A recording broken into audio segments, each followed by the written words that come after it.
Palmolive Soap, your beauty hope, and Luster Cream Shampoo for soft, glamorous dream girl hair bring you Our Miss Brooks, starring Eve Arden.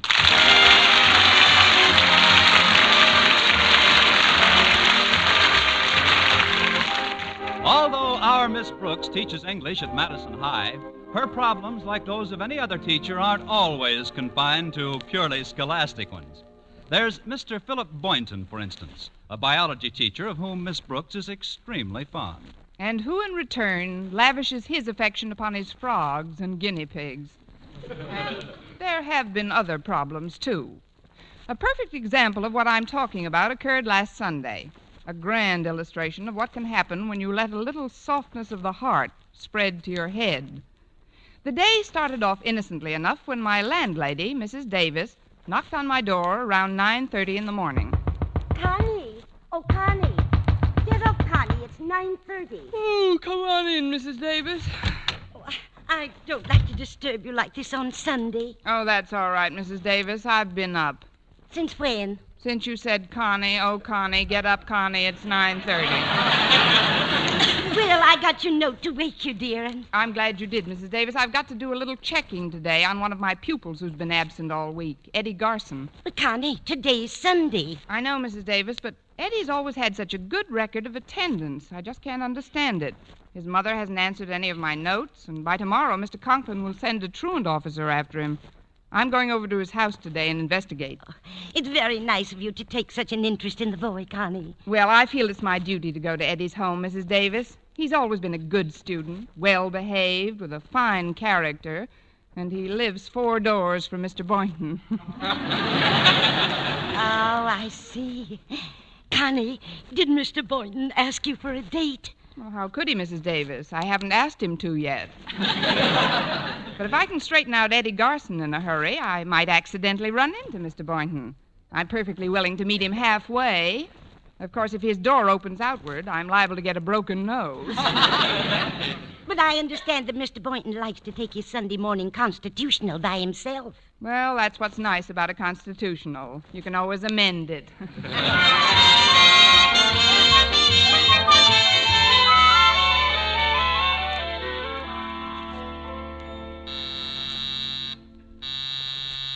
Coming.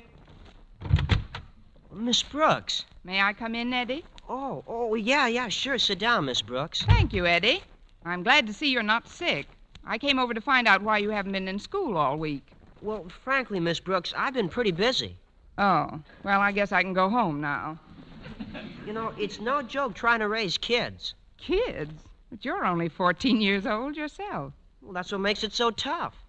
Oh, well, I guess I can go home now.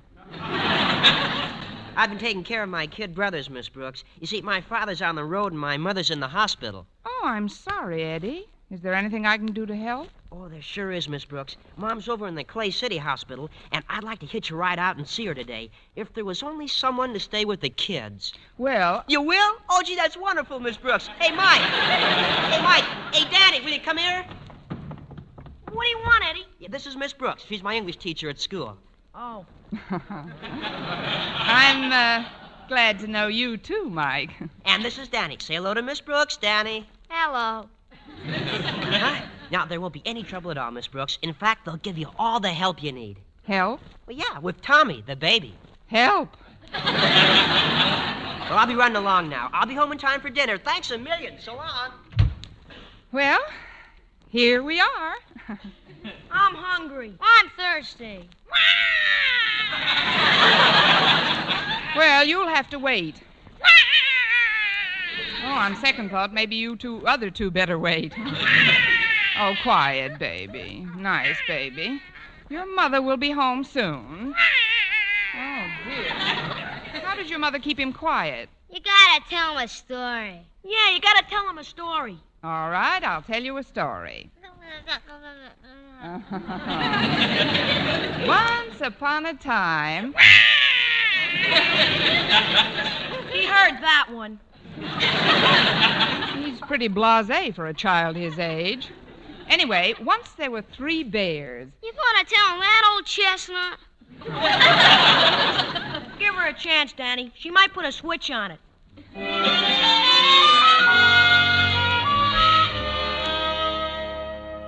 And so Snow White and the Prince lived happily ever after. I'm glad for him. I wonder why Eddie ain't home. You wonder why Eddie ain't home. Some English teacher.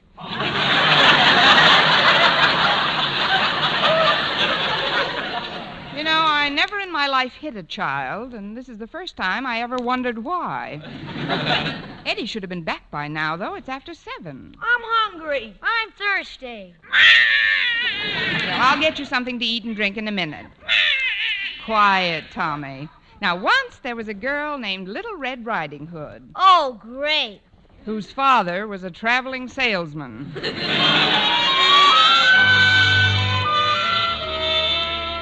And the glass slipper fit right over Cinderella's foot. Oh, well, thank goodness they're all asleep. Now, if I only knew where Eddie was. Oh, shh. Hello? Hello, Miss Brooks. Well, gee, I had a wonderful visit with my mother, thanks to you. Oh, I'm glad, Eddie, but where are you now? Well, I'm still in Clay City, Miss Brooks, with some friends of mother's. The doctor said she can go home tomorrow, and if you'll just stay with the kids overnight... Oh, but Eddie, I haven't got any, We're one of mother's. Well, gee, I sure appreciate this, Miss Brooks. I'll see you tomorrow. Oh, well, it's in a good cause. I'm hungry. I'm thirsty. Once there were 3 little pigs. Let's not bring personalities into this.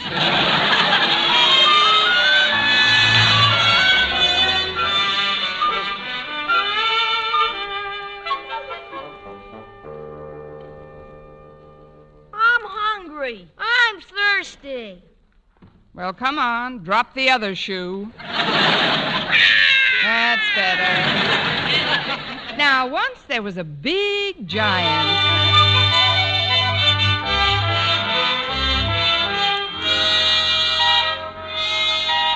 Oh, what a horrible night. Let's see now. I better see what's in the kitchen before Hungry, Thirsty, and Screamy wake up. Oh, there's not a thing in the cupboards. I better call Mrs. Davis. If they'll only stay quiet for a few more minutes.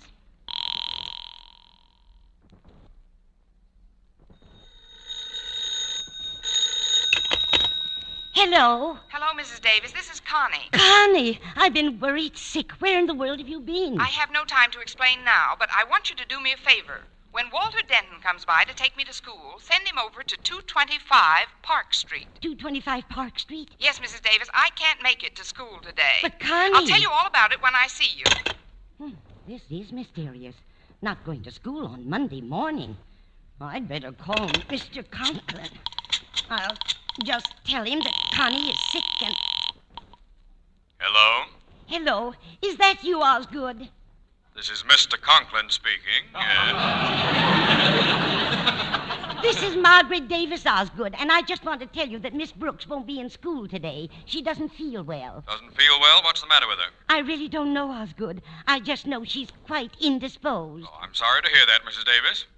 You always get indisposed on Monday. What's that, Osgood? Tell Miss Brooks to take care of herself. Goodbye. He didn't sound very concerned. If I were you, Connie, I wouldn't go in until I... Well, who am I talking to? She's not even home. What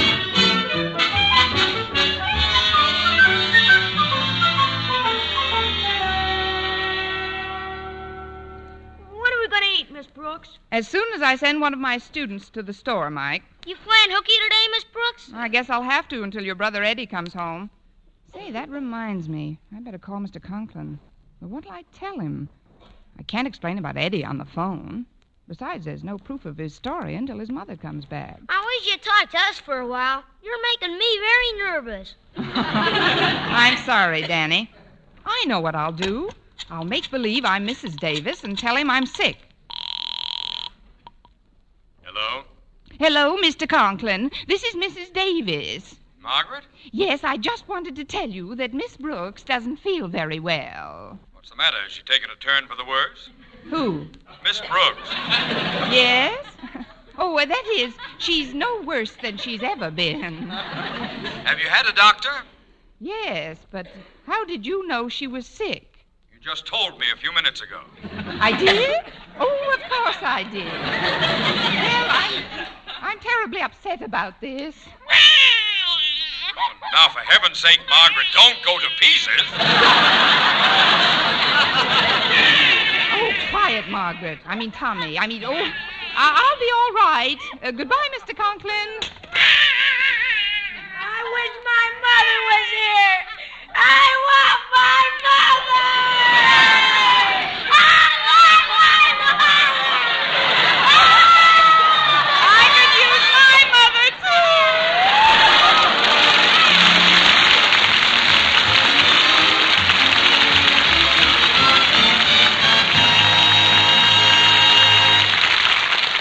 Our Miss Brooks, starring Eve Arden, will continue in just a moment. But first, here is Vern Smith with an important announcement. Palmolive Soap is giving away prizes worth $67,000, a grand prize of $25,000 in one lump sum, or $100 a month for life. And that's not all. There are over 2,000 prizes in Palmolive's big treasure chest contest. Ford sedans, Westinghouse laundromats, From Silver Fox scarves, Toastmaster toasters. and it's easy to enter. Complete the last line of this jingle. A fresher, brighter-looking skin is something I would like to win. I'll get Palmolive Soap today. Da-da-da-da-da-da-da-da. Write your last line on a plain sheet of paper or use an official entry blank giving complete rules obtainable at your dealers. Include your own and dealer's name and address and mail with the big word Palmolive from the front of the wrapper of one regular and one bath-size cake of Palmolive Soap to Palmolive, Box 92, New York 8, New York. Now, here's the jingle once more. A fresher, brighter-looking skin is something I would like to win. I'll get Palmolive Soap today.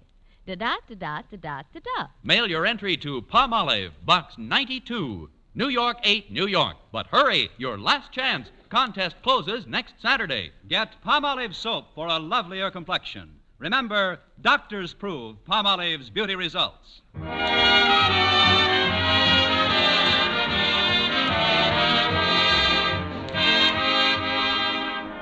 And now back to Our Miss Brooks, where we find Walter Denton and Harriet Conklin listening to the radio in Walter's car. And that, ladies and gentlemen, concludes our newscast from our nation's capital. A little, will you? I think they're going to give another clue for the $18,000 contest on Sing It Again. Okay, Harriet. And here, ladies and gentlemen, is your extra clue to the Phantom Voice on the CBS Sing It Again program. At camp, his father was a king who spent some time at lumbering. Okay, Walter, you can turn it off now. Boy, I'd sure like to win those prizes. At camp, his father was a king. What was the second line, Harriet? The second line? Da-da-da-da-da-da-da-da. Oh. It was nice of you to give me a ride this morning, Walter. Oh, that's all right, Harriet. If I were the principal's daughter and you were me, you'd give me a ride if my father drove off to school early in the morning without me this morning, wouldn't you? You mean the only reason you stopped for me is because of my father? Oh, of course that's not what I mean. I thought you might want to ride over and pick up Miss Brooks with me. Mrs. Davis was pretty mysterious about her. Said she hadn't been home all night. Well, where did Mrs. Davis say Miss Brooks was, Walter? 225 Park Street. Park Street. Doesn't Mr. Boynton live on Park Street? Yeah, come to think of it, he does. Walter, remember that picture we saw last week? The one called Her Other Life? Yeah, Harriet. Maybe Miss Brooks has another life. Who knows? She might even be secretly married. Miss Brooks? Married? To who? Why, to Mr. Boynton, of course. Oh, don't be silly, Harriet. Mr. Boynton doesn't like girls. He likes frogs. Why, it's a wonder I didn't think of it before. Why, they might even have a family by now. That's just like a woman, always giving people families. Well, this is Park Street, and there's Miss Brooks in front of that house. Hiya, Miss Brooks. Here we are. Hello, Walter. Harriet, I'm glad you could... Harriet, I didn't know you'd be along. But now that you are, I've got to take you into my confidence. Harriet, can you keep a secret? Oh, certainly, Miss Brooks. Even from your father? Especially from my father. Oh, good. Then I don't want either of you to mention that you saw me here. You see, I told Mr. Conklin that I was sick, and, well, I'll explain it all later. But right now, you've got to go to the grocery store for me. What is it you're going to explain later, Miss Brooks? That's the secret, Walter. Just take this list and this money and have them send these groceries out as soon as possible. The address is right on the bottom of the list. Well, okay, Miss Brooks, but there sure is something funny going on. Why, there's nothing funny about it at all, Walter. Good day, Miss Brooks, and give my regards to the children. Thank you, Harriet. I will. What?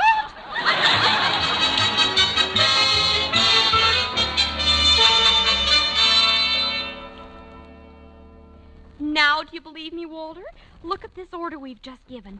4 bottles of milk, 1 dozen cans of strained vegetables, 2 chocolate milkshake bars, a large box of pablum, and some Swyback. That sure is suspicious, all right. Nobody eats Swyback if they're not married. Look who just came into the store, Walter. Oh, it's Mr. Boynton. Hiya, Mr. Boynton. Oh, it's Walter Denton and Harriet. How are you today? We're fine, Mr. Boynton. How are you all? Oh, well, as could be expected, we're anticipating a blessed event at any time now. Another one? Well, yes. Of course, Patricia has quite a big family now. She's even changing her name. Oh, yes, Patricia's one of my favorite frogs. Oh. Those bundles look pretty heavy, Walter. Can I give you a hand with one of them? Oh, yeah, thanks, Mr. Boynton. We just bought them for Miss Brooks. Miss Brooks? Well, why didn't she come down herself? Oh, she looked pretty upset when we saw her last, Mr. Boynton. Here, you better take both of these bundles and get right over there. Me? But get right over where? I guess you never heard of 225 Park Street? Park Street? I live on Park Street. Harriet, he says he lives on Park Street. Oh, come along, Walter. We'll be late for school. Don't worry, Mr. Boynton. Your secret is safe with us. Yeah, I think it's wonderful.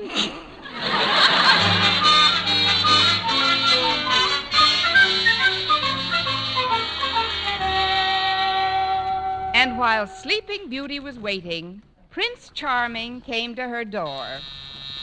Come in, Prince. Oh, it's the doorbell. I guess you got carried away by the story. It should happen to me. At last, the groceries. Hello, Miss Brooks. And Mr. Boynton right behind them. Come in, won't you? He's a big one, ain't he? Ain't he? There she goes again. Miss Brooks, who are these... Children will do, High Pockets. Oh, they're terribly bright. Now, boys, run to the kitchen and play with the meat cleaver until lunch is ready. All right. But please make it snappy, because I'm hungry. And I'm thirsty. Oh, did you have to turn that on? Oh, excuse me, Mr. Boynton. There, little baby. There. Shh. Oh, I guess I'll have to pick him up. No. Miss Brooks, I don't want to pry, but where did all these children come from? Why, any biology teacher knows that. The stork.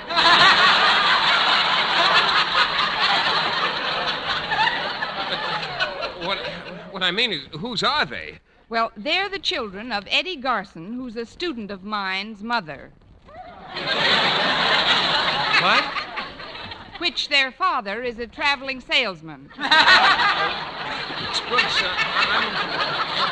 I'm afraid you're upset. Oh, well, of course I am. You'd be upset, too, if you had breakfast crying and 3 children cooking on the stove.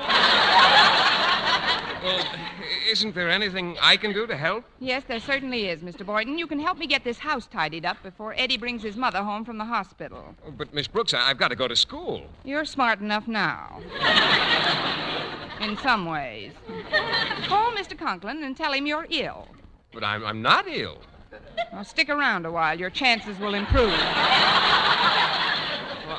I don't know what this is all about, Miss Brooks, but if you're in trouble, the least I can do is stand by and lend a hand. Give that boy a box of merit badges and 2 tickets to the next Olympic Games. Thank you.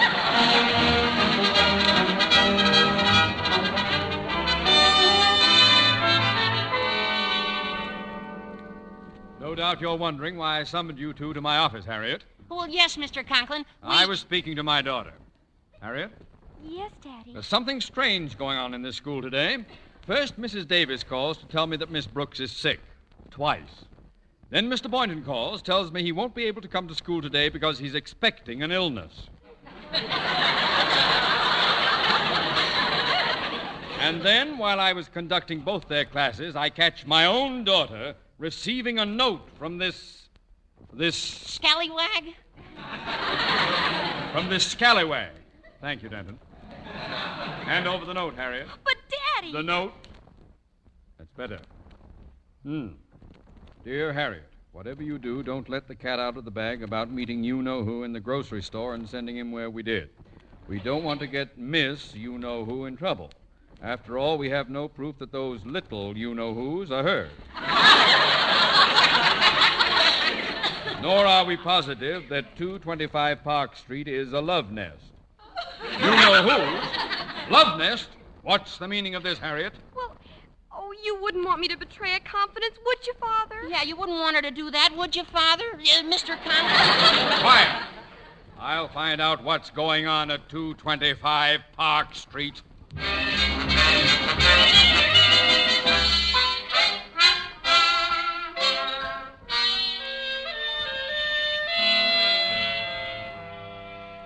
Well, Mr. Boynton, did you enjoy your lunch? Oh, yes, indeed, Miss Brooks. And you know something? Seeing you taking care of those children and then tucking them in for their nap after lunch made me feel that this is where you belong.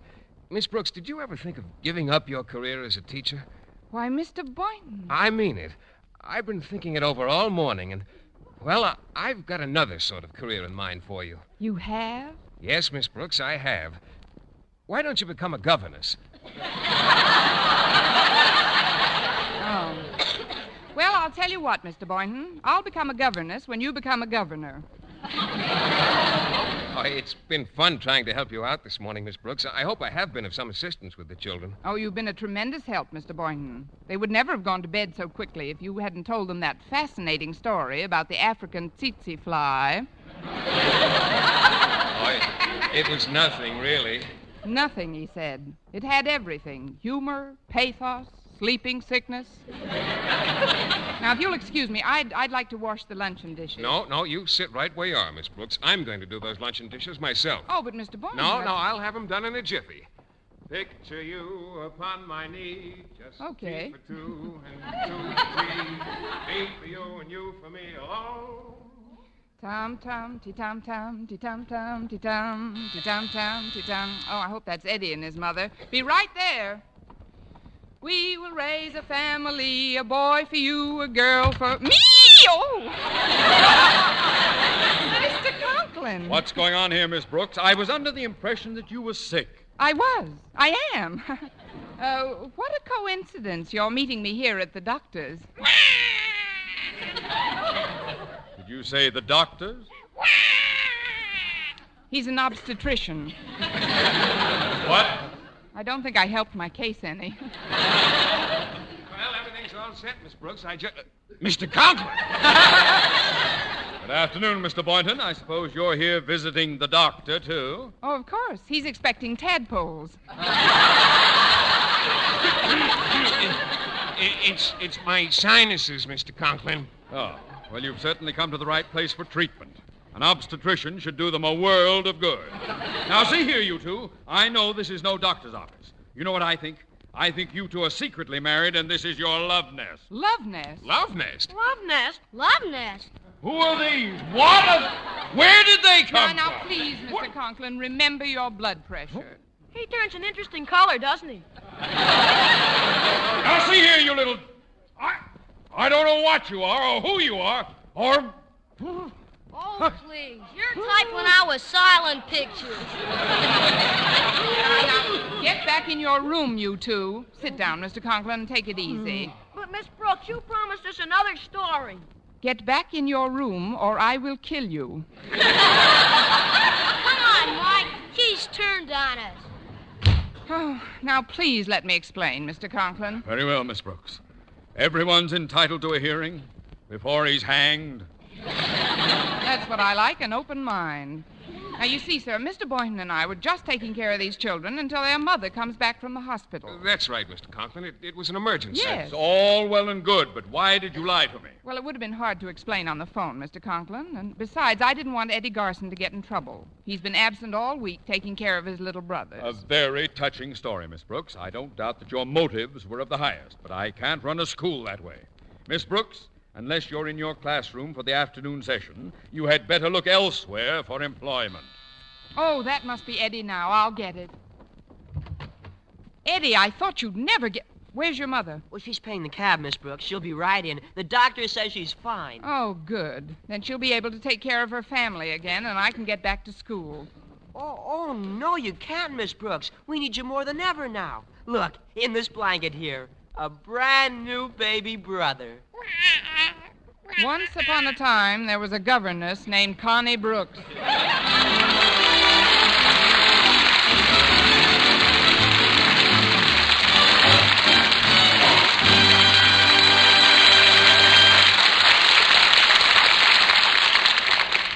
Eve Arden as our Miss Brooks returns in just a moment. But first... Dream girl, beautiful luster cream girl. Tonight, show him how much lovelier your hair can look after a Luster Cream shampoo. Only Luster Cream brings you Kay Daumit's magic formula blend of secret ingredients plus gentle lanolin. Gives loveliness lather even in hardest water. Glamorizes your hair as you wash it. Luster Cream. Not a soap, not a liquid, but a dainty cream shampoo. Leaves hair fragrantly clean, free of loose dandruff, glistening with sheen. Soft, manageable. Gives new beauty to all hairdos or permanents. 4-ounce jar, $1. Smaller sizes, either tubes or jars. Tonight, try Luster Cream shampoo and be a dream girl, beautiful luster cream girl. You owe your crowning glory to a luster cream shampoo. And now, once again, here is our Miss Brooks. Well, I couldn't afford to lose my job at school, and yet I hated to leave Mrs. Garson in the lurch. So I did the only thing possible under the circumstances. I got somebody to help out in my place.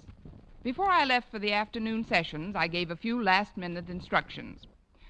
Now, be sure the formula isn't too hot, and don't be stingy with the talcum powder. Any other questions?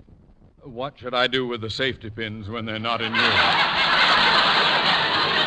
Well, with a baby this age, you won't have that problem. Goodbye, Mr. Conklin.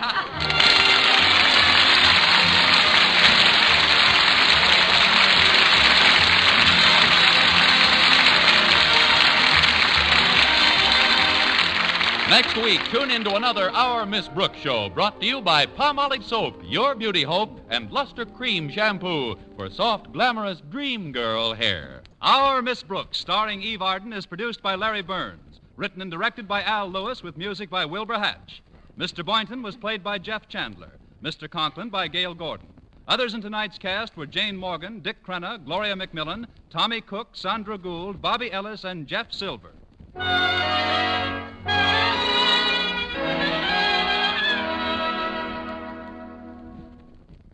Dentists know what cleans teeth best, and over 4,000 dentists say Colgate tooth powder with a 2-minute routine gets teeth sparkling and super clean.